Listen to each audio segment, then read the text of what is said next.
Hi, this is Dennis with Second Chance Tackle, and every now and then folks are always interested in where and what I find that becomes projects for me in my spare time, particularly in the winter when the fishing season slows down, and kind of a price range of what I paid for the things, why I purchased them, and what I'm going to do with them. So let me take you through these. This is a flea market find and an eBay purchase. There's two separate ones that came here, but they were pretty much bargains, if you will, and I'll show you what I was looking for. So the first one were two rod and reel combinations.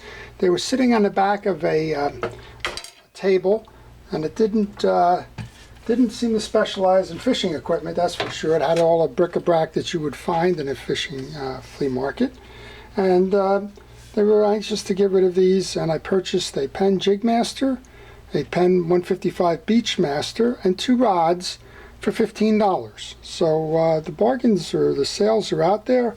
You just kind of need to know what you're looking for. So clearly the Jigmaster by itself would make that price reasonable. The 155 is a later version. It's got the rubber handle on it, and it's got the aluminized spool, which makes it a nice offshore or inshore reel for bays and water. And then here's the two poles. There was a Shakespeare ugly stick, an older version. It's got the metal as opposed to the carbon or inserts. This is the older style, but it's a two-piece ugly stick on a 7-foot blank, which interestingly enough, this reel was paired to it. It's not the right reel for that pole. This is a spinning reel pole, conventional reel, but you know what, who's going to argue?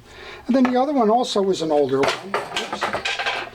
The other one was an older one. It's a 6.5-foot boat pole, no name on it. It's older. It's got cork grips on it. You can see the aging on it, that there's it's been crackled. It hasn't been maintained at all. You can see that there's a lot of fish scale gunk and goop, but this one actually does have the newer inserts in the metal guides. Very sturdy pole. The Jigmaster was on this one, and that's actually a nice combination. There's no reason in the world why you couldn't clean the Jigmaster up, clean the pole up, and make a little profit on the side for that. So those two were found this past weekend at a local flea market. Again, some folks think you got to get to the flea markets at the beginning of the flea markets to find the deals. Interestingly enough, this was at the end of the day when somebody wanted to get rid of them. So I would encourage you to try both ways, particularly if you find something you like and the seller won't come down in pricing.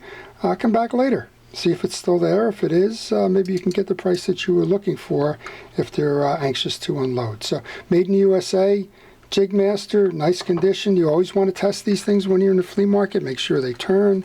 Make sure the free spool works. Tighten the drag up. Make sure that you have some drag in there. Check for chips and cracks and any kinds of breaks. Check for missing screws. And then overall cosmetic conditions. So all of this will clean up nicely, and that'll be a great reel. Same thing we did here. Watch the 155s. These plates shatter easily, and if you got a crack in that plate, it's going to cost you as much as this reel did to replace. But again, this is one of the later ones before they no longer manufactured that reel. It's got the aluminized spool, and it's got the rubber handle. Again, that one will clean up nicely as well. So there you go. Two rods and two reels for $15, and if you can believe it, walking away, the fella said, well, it looks like you're interested in fishing equipment. I just got this out of a job lot. Are you interested in it? It's a Penn Fierce 2000. It's missing the end cap. Somebody obviously came into there and kind of ripped that button off, but $5. Go figure. And he said, I don't want to take a chance. I'm not even sure that this works. The case is all banged up. The bail is near there. It just may or may not be functional.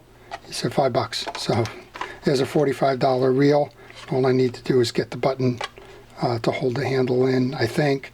Open it up, make sure it works. And of course, if you're into the repair of these reels, then you know you can get the pieces and parts if that bail is broken. So quite a find there. So let me shift over for a moment then. Another place to find deals is on eBay.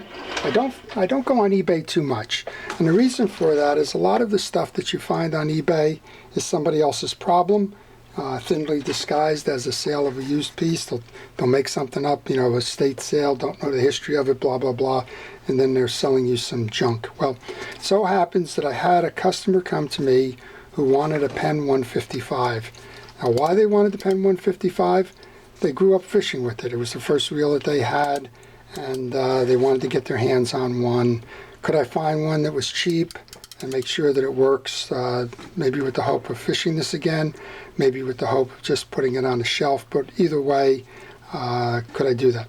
So I found this one on eBay, and the price on the eBay for the sale that I purchased was $10.50 plus $9.50 shipping, $20. That's the high end for a 155, and I was kind of, maybe I should, maybe I shouldn't. However, the seller also offered some lures as part of the package, saying that you know, it was a tackle box clean out kind of a thing, and they would throw in the lures in addition. So for $20, I have a 155 that I'm going to rebuild for a customer who grew up fishing that.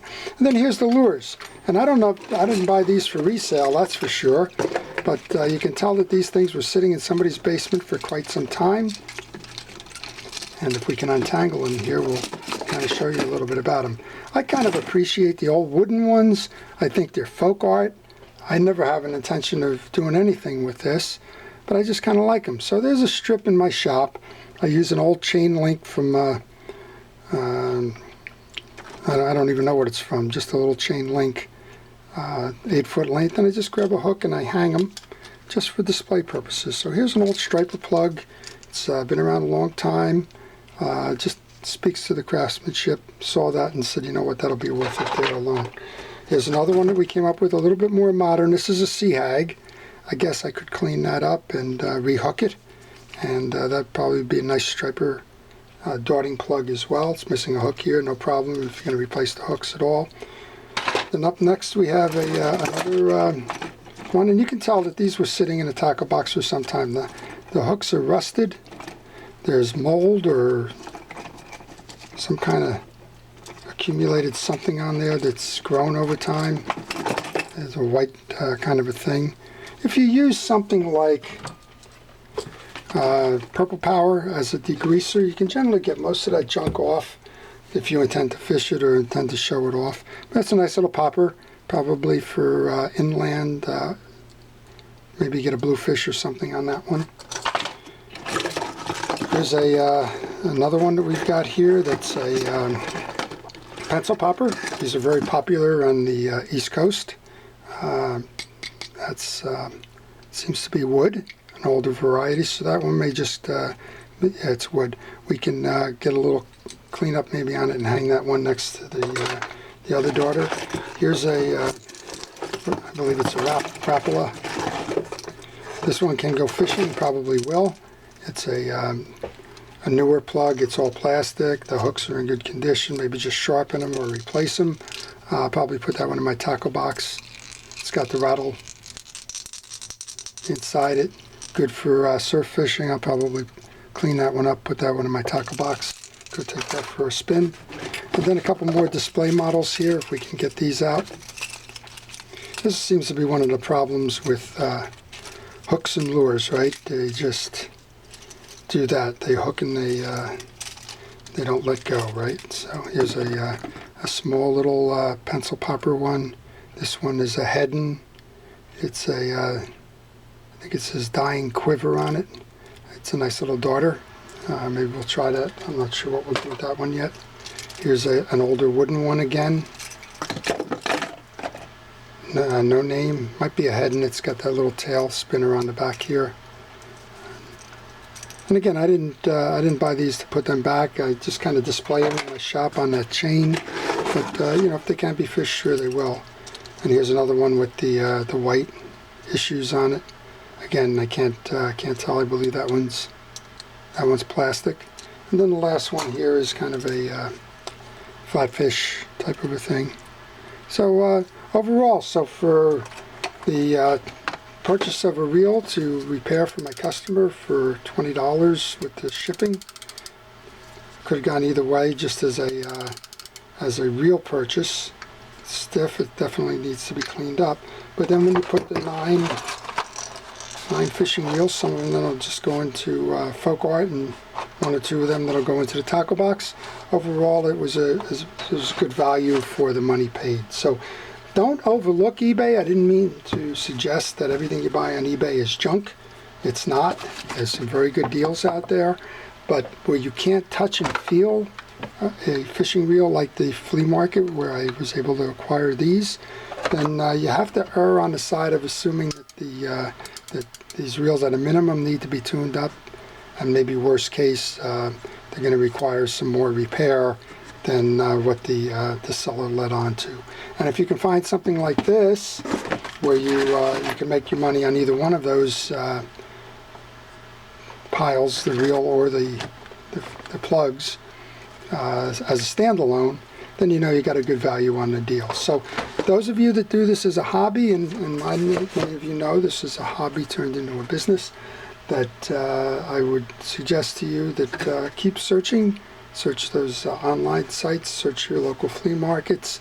There are bargains to be had out there, and with a little bit of due diligence and some patience, typically these types of opportunities will show up for you. Certainly this one could have. It's on eBay. It's open to everybody. So with that, I hope you've enjoyed that, and I welcome questions and comments. So I can't let this video end here. I went to open up this pen reel that I got. I thought it was just a return merchandise off of a bad rack. It was. And I thought it was a Pen Fierce, labeled pen and everything along the way. It's not. So this is called Fool Me and Fool You, and just reinforces what I've said all along. When you're buying from flea markets and that, just check it out.